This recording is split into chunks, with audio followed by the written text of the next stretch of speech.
ہمارا یہ جو دل ہے روزانہ 1,00,000 دفعہ دھڑکتا ہے. 1,00,000 دفعہ ہر انسان کا دل دھڑکتا ہے، اور 1,00,000 دفعہ دھڑکنے سے 10,000 لیٹر خون ہماری شریانوں میں ٹریول کرتا ہے روزانہ. اور ہماری شریانیں جو ہیں، وینز جو ہیں، ان کو اگر جوڑا جائے تو 1,00,000 کلومیٹر بنتی ہیں. 2.5 چکر پوری زمین کے بن جائیں ہر انسان کی شریانیں اگر جوڑی جائیں. ان ساری شریانوں میں جو خون ٹریول کرتا ہے دل کے ذریعے، کیا یہ خود بخود ہو رہا ہے؟ پھر اس کے بعد اس چیز کے اوپر غور کریں کہ ہمارے جو گردے ہیں روزانہ 25 دفعہ ڈائلیسس کرتے ہیں. ایک ڈائلیسس کی قیمت مارکیٹ میں تقریباً 3,500-4,000 روپے ہے. 4,000 کو آپ 25 سے ضرب دیں، 1,00,000 روپے کا کام ہمارے گردے مفت روزانہ کر رہے ہیں بغیر کسی تکلیف کے. ڈائلیسس کروانے کے لیے تو ٹائم دینا پڑتا ہے، تکلیف کاٹنی پڑتی ہے. یہ ہمارے گردے خود بخود چل رہے ہیں. کیا زمین و آسمان کی ساری مخلوقات مل کے جس بندے کے گردے فیل ہو جائیں وہ گردے چلا سکتی ہیں دوبارہ؟ یا دل فیل ہو جائے تو دل چلا سکتی ہیں؟ یہ کوششیں ہوتی ہیں، بیٹری لگاتے ہیں، لیکن وہ کہتے ہیں کہ دل چل رہا ہے لیکن جان ختم ہو چکی ہے. اس طرح دل چلنے سے جان نہیں آ سکتی بیچ میں. پھر ہمارے پھیپڑے روزانہ 23,000 دفعہ سانس اندر کھینچتے ہیں، 23,000 دفعہ سانس باہر نکالتے ہیں. اور جو سانس اندر کھینچتے ہیں، آکسیجن جو ابزارب کرتے ہیں، یہ آکسیجن پورے جسم کے ہر خلیے تک پہنچتی ہے. اور ہمارے جسم میں خلیوں کی تعداد کوئی ہزاروں میں لاکھوں میں نہیں ہے. ایک انسان کے جسم میں 100 ٹریلین خلیے موجود ہیں. 100 ٹریلین، اور 1 trillion is equal to 1000 billion, 1000 ارب کے برابر. اس کو سمجھانے کے لیے سائنٹسٹ نے یہ ایگزامپل دی ہے کہ اگر انگلینڈ جیسے 30 ملک ہوں اور وہ 30 کے 30 ملک درختوں سے پر ہوں، ہر درخت کے 10,000 پتے ہوں، تو جتنے پتوں کی تعداد بنتی ہے نا، 30 انگلینڈ جیسے ملک مکمل درختوں سے بھرے ہوئے، وہ سارے پتے گنے جائیں، ہر درخت کے 10,000 پتے ہوں، تو یہ 100 ٹریلین فگر بنتا ہے. اتنے خلیوں تک آکسیجن روزانہ پہنچتی ہے. جسم کے اندر خلیے موجود ہیں، اور ہر خلیہ ایک پرفیکٹ فیکٹری ہے.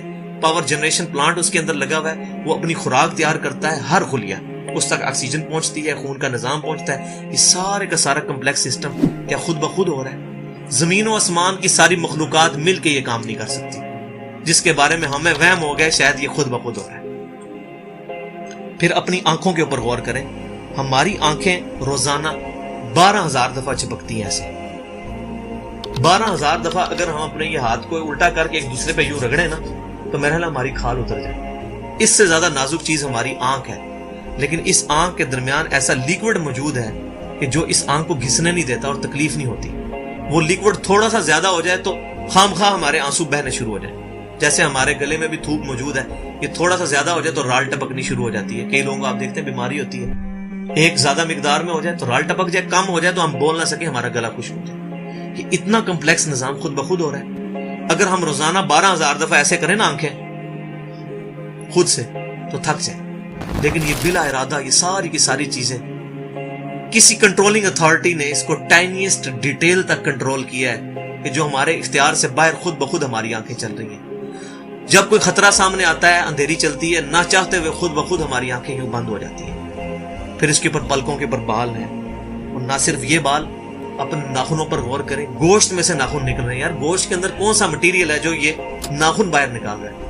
یہ گوشت میں سے دانت نکل رہے ہیں، یہ گوشت میں سے گھاس نکل رہی ہے.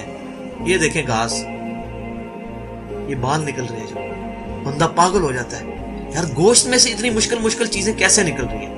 اور ناخن ہمیں کاٹنے پڑتے ہیں لیکن دانت کاٹنے نہیں پڑتے. یہ ایک خاص مقدار پہ جا کے رک جاتے ہیں. یار دانتوں کا کوئی باپ ہے جو ان کو کہہ رہا ہے کہ اس کے بعد تم نے نہیں بڑھنا؟ سر کے بال بڑھتے ہیں لیکن یہ ہمارے یہ والے بال نہیں بڑھتے، ابرو کے بال نہیں بڑھتے. اس کو کون کنٹرول کر رہا ہے؟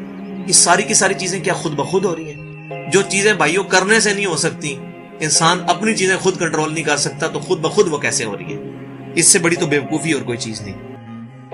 پھر سب سے مشکل جو انسٹرومنٹ ہمارے دماغ جو ہے، ہمارے دماغ کے اندر 10 ارب خلیے ہیں، اور جو دماغ کے اندر جو ہمارے کنیکشنز ہیں وہ 100 ٹریلین ہیں، equivalent to the quantity of cells in human body. جو میں نے بتایا تھا انگلینڈ جیسے 30 ملک ہوں، وہ والی ایگزامپل دی، وہ سیم اتنے کنیکشنز دماغ کے اندر ہیں.